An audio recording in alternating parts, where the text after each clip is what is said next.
Well, the questions keep rolling in for some reason about the Chameleon.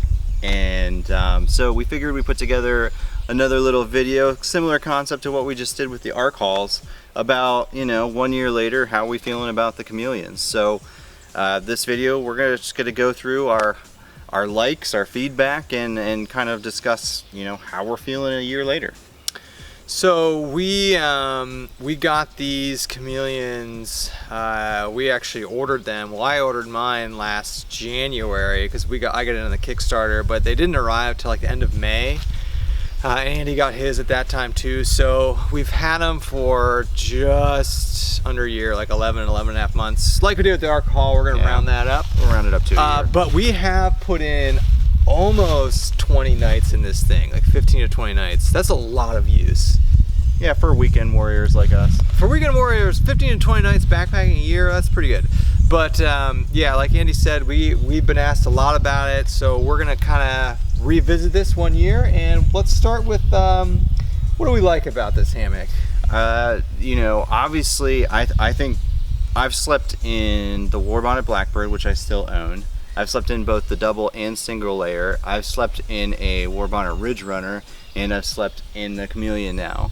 And out of all those hammocks, still the hammock that's the most comfortable for me is the Chameleon. Yeah, I would, so we did a video when we first got these because I have a Chameleon in the Hexon 1.0 and a Chameleon in the Hexon 1.6. And I own both of them, and one thing I will say is the 1.0 is a lot more comfortable than the 1.6. There's something about the stretchiness aspect to it. The 1.0 is a lot stretchier. Yeah, and the 1.6 is more rigid. Yeah. Still super comfortable, but the 1.0, man, that is some comfy fabric. Yeah, and if you want, we have check out the video where we compare and contrast those two fabrics. But one thing a year later is this hammock is so freaking comfortable.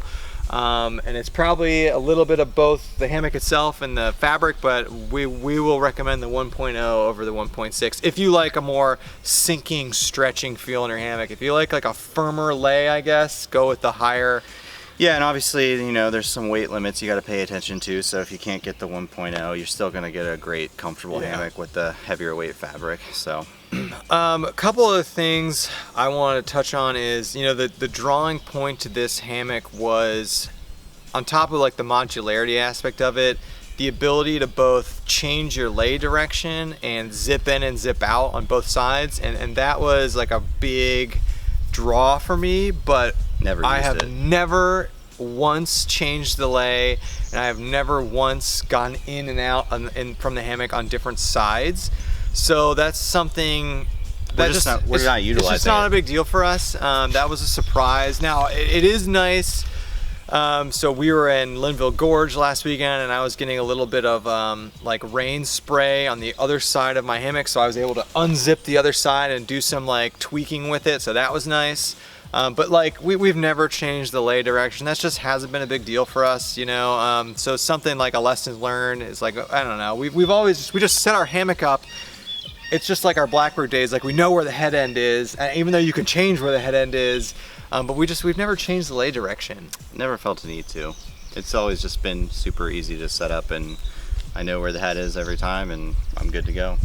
Another thing I really like about this hammock is I really like the beetle buckle suspension system. That was something I was like, oh, it's cool, but we had whoopee slings on our old hammocks, and I like the cinch buckle like system.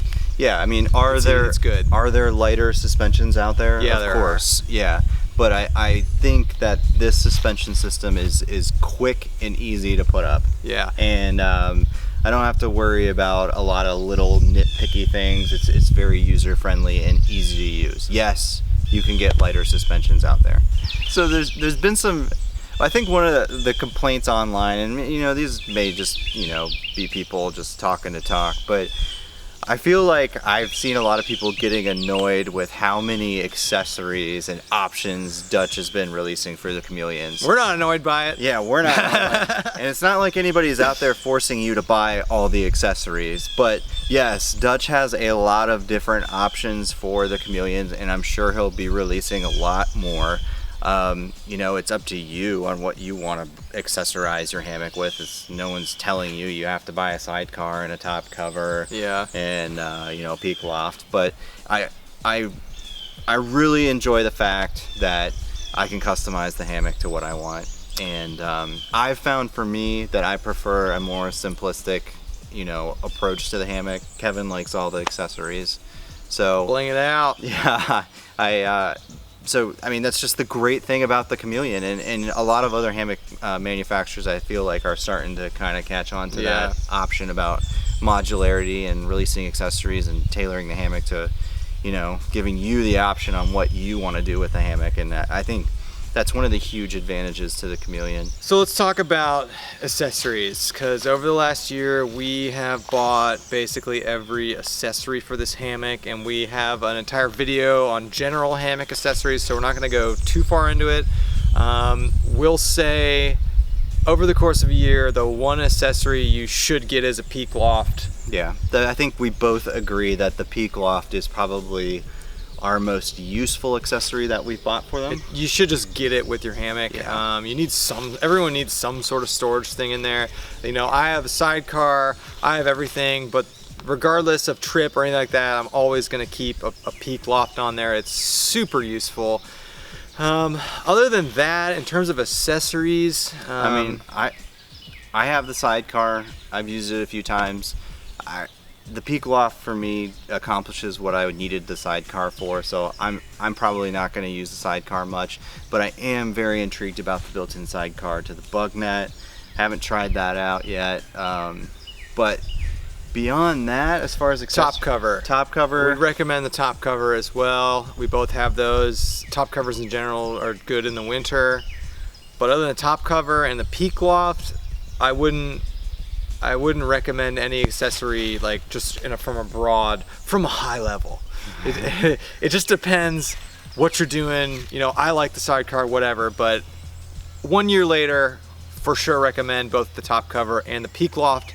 And the nice thing about the Chameleon is it's modular, so you don't have to buy the top cover at the same time you buy the hammock, which we didn't. No. We bought the top covers, you know, late fall last year when we needed them, versus like other hammock manufacturers, you don't have that option.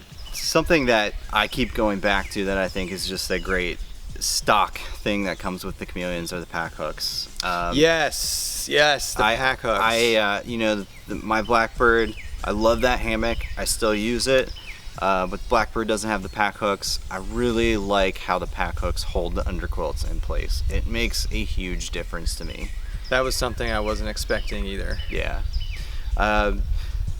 I think the only issue and it's not even really an issue that I've noticed, is that my zippers are still a little sticky. I mean, I could probably They definitely wear in though. Yeah. I've noticed that. They do get better, and I could probably do some research and figure out like if you can lubricate the zippers or something like that. They're still a little sticky, not a big deal. They work great.